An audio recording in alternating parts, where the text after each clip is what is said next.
پاکستان کے اندر آئے روز کوئی ایسی خبر ضرور ملتی ہے جس سے یہ پتہ چلتا ہے کہ ایک سوشل ڈی جنریشن پروسیس سے ہم گزر رہے ہیں۔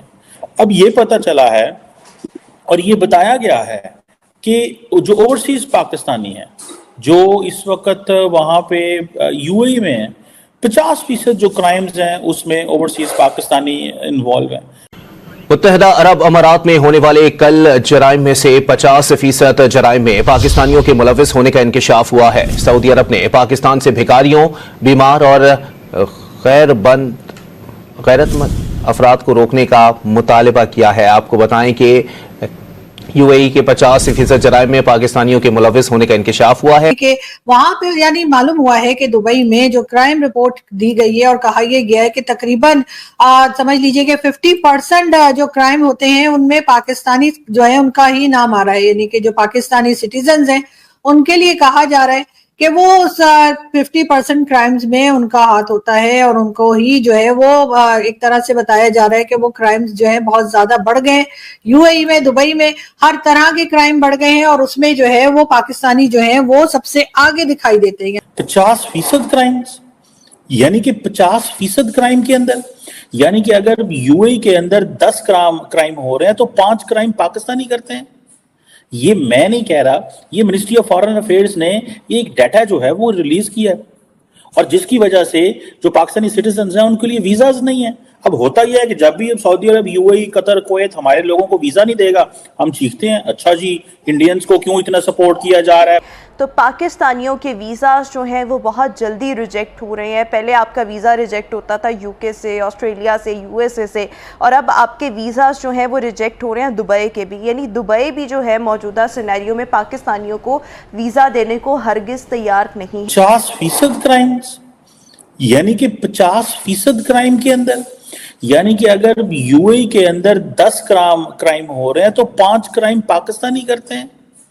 یہ میں نہیں کہہ رہا، یہ منسٹری آف فارن افیئرز نے ایک ڈیٹا جو ہے وہ ریلیز کیا ہے، اور جس کی وجہ سے جو پاکستانی سٹیزنز ہیں ان کے لیے ویزاز نہیں ہیں۔ اب ہوتا یہ ہے کہ جب بھی سعودی عرب، you a E, Qatar, Kuwait ہمارے لوگوں کو ویزا نہیں دے گا، ہم چیختے ہیں اچھا جی انڈینز کو کیوں اتنا سپورٹ کیا جا رہا ہے، بنگلہ دیش کو کیوں سپورٹ کیا جا رہا ہے، دوسرے ملک کو، تیسرے ملک کو کیوں سپورٹ کیا جا رہا ہے اتنا لمبا چوڑا، اور ہمیں کیوں نہیں کیا جا رہا۔ ظاہری بات ہے پاکستانی پریشان ہوتے ہیں کہ بھائی ہمارے تو یہ مسلمان بھائی ہیں، یہ ہمیں کیوں انگیج نہیں کرتے۔ بھائی مسلمان بھائی ہونے کا مطلب یہ ہے کہ آپ ان کی زندگیاں آرام کر دیں، آپ ان کی زندگیوں میں مشکلات پیدا کر دیں۔ اب کویسچن یہ ہے کہ گلف کوآپریشن کونسل، یہ جو جی سی سی ہے، یہ جی سی سی کے جتنے بھی سٹیٹس ہیں یہ پاکستان کے ساتھ، انہوں نے پاکستان کے پہلے یہ کشمیر کے مسئلے کو بڑا اٹھاتے رہے، پھر یہ ہماری جو فائنینشیل نیڈز ہیں ان کو یہ پورا کرتے رہے، پھر انہوں نے ہمارے لوگوں کو نوکریاں دی جس سے تقریباً اس وقت 12 ارب ڈالر سے زیادہ ریمیٹنسز پاکستان آ رہی ہیں، 12 بلین ڈالر سے زیادہ ریمیٹنسز پاکستان آ رہی ہیں۔ اور میں آپ کو بتاتا چلوں اگر یہ ریمیٹنسز پاکستان نہ آئیں تو پاکستانیوں کو پتہ چل جائے کہ وہ جنہوں نے نا کس پا وک دیے بھی۔